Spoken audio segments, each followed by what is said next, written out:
Assalamualaikum warahmatullahi wabarakatuh. Berjumpa kembali di channel Cendekia Muslim.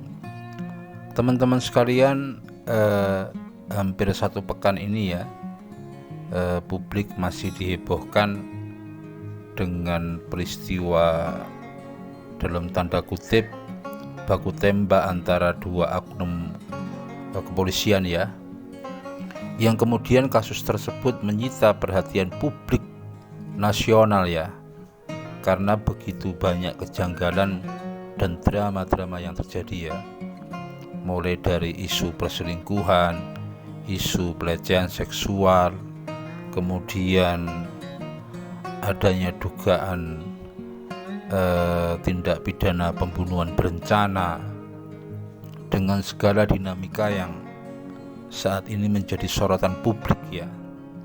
Dan publik Indonesia berharap kepada Kapolri untuk mengusut tuntas kasus ini secara transparan dan terang benderang, karena nama baik Polri sebagai sebuah institusi sangat dipertaruhkan dalam kasus ini ya.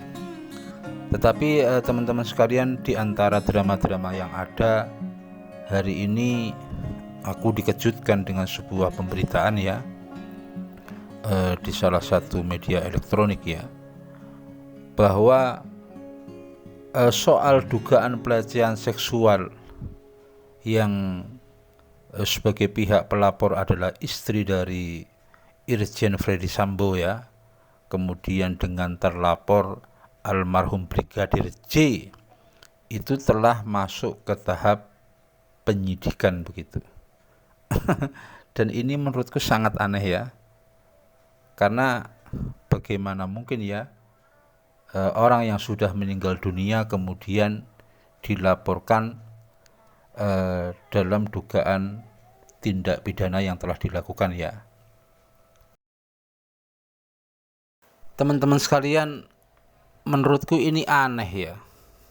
Jadi dugaan tindak pidana dengan terlapor yang telah meninggal dunia, tetapi masih juga diproses oleh pihak kepolisian ya. Ini menurutku aneh begitu. Sepengetahuanku baru terjadi kali ini ya, pelaporan terhadap orang yang sudah meninggal dunia. Kalau yang biasa terjadi sih dalam proses penanganan perkara, kemudian terlapor, tersangka atau terdakwa itu meninggal dunia, itu biasa begitu. Cuman yang ini apa mungkin karena keterbatasan pengetahuanku atau bagaimana, ini aku agak heran, karena menurutku orang yang sudah meninggal dunia dan dilaporkan itu, menurutku loh, ini baru kali ini ya.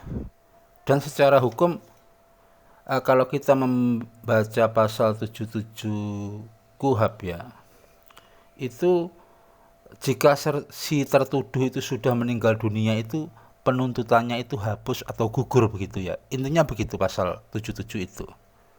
Dan targetnya ini apa begitu loh.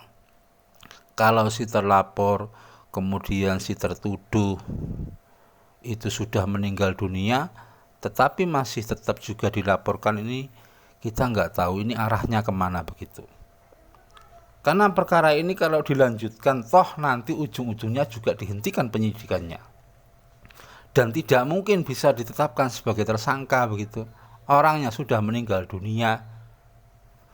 Dari kacamata hukum, bahwa setelah adanya putusan MK nomor 21 garis miring PUU garis miring 12 garis miring 2014, untuk menetapkan seorang itu sebagai tersangka itu setidaknya harus ada 2 alat bukti permulaan yang cukup dan telah dilakukan pemeriksaan terhadap calon tersangka. Intinya itu harus sudah memeriksa calon tersangka ya, meskipun itu debatable ya. Tetapi kan setidak-tidaknya sesuai dengan pikiran kita yang yang apa ya, yang sehat lah, dengan logika yang sehat.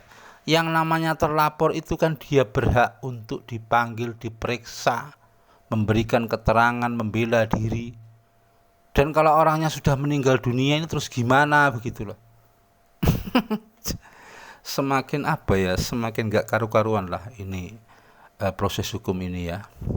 Menurutku laporan yang seperti ini sebenarnya dari awal harus dinyatakan tidak diterima atau tidak diproses, karena yang dilaporkan itu sudah meninggal dunia. Teman-teman sekalian, mungkin loh ya, mungkin ini kepengen menapak tilasi apa yang terjadi atau yang pernah terjadi pada 6 orang laskar FPI yang sudah meninggal dunia saat itu ya, yang kemudian ditetapkan sebagai tersangka begitu. Dan itu menimbulkan perdebatan di kalangan praktisi hukum ya. Orang yang sudah meninggal dunia kemudian ditetapkan sebagai tersangka. Kalau itu sih memang selain menurutku juga agak janggal ya. Tetapi kan peristiwa itu yang terjadi pada laskar FPI itu kan bukan delik aduan, itu delik umum itu. Sementara yang kali ini jauh lebih janggal menurutku. Karena ini delik aduan di mana pelapor itu melaporkan seseorang tertentu begitu. Harus menyebutkan siapa yang dilaporkan, soal apa begitu. Dan yang dilaporkan sudah meninggal dunia. Dan saat ini sudah naik penyidikan. Dan mungkin nanti tebakanku ya akan ditetapkan sebagai tersangka, kemudian dihentikan. Dan menurut akal sehat untuk apa gitu. Kalau aku boleh berpikir ya, membuat satu prediksi yang agak agak gimana begitu, mungkin itu nanti menjadi satu bagian untuk apa ya, dalam tanda kutip itu untuk memperingan pelaku penembakan atau pembunuhan terhadap almarhum Brigjen J. Skenario-nya menurutku begitu ya. Itu teman-teman, bagaimanapun juga ya, kita sebagai rakyat biasa ya, kadang-kadang melihat tontonan seperti ini juga dalam hati itu ketawa begitu. Bagaimana mungkin orang yang sudah meninggal dunia itu dilaporkan? Karena sekali lagi sesuai pasal 77 itu, jika si tertuduh itu meninggal dunia maka penuntutan itu gugur. Kalau penuntutan gugur dan penuntutan itu sebenarnya bisa dimaknai dari mulai awal penyidikan, karena penuntutan itu selalu didasari dengan penyidikan. Seharusnya sekali lagi laporan yang seperti ini dinyatakan tidak dapat diterima. Itu aja teman-teman yang bisa aku sampaikan, kurang lebihnya mohon maaf. Assalamualaikum warahmatullahi wabarakatuh.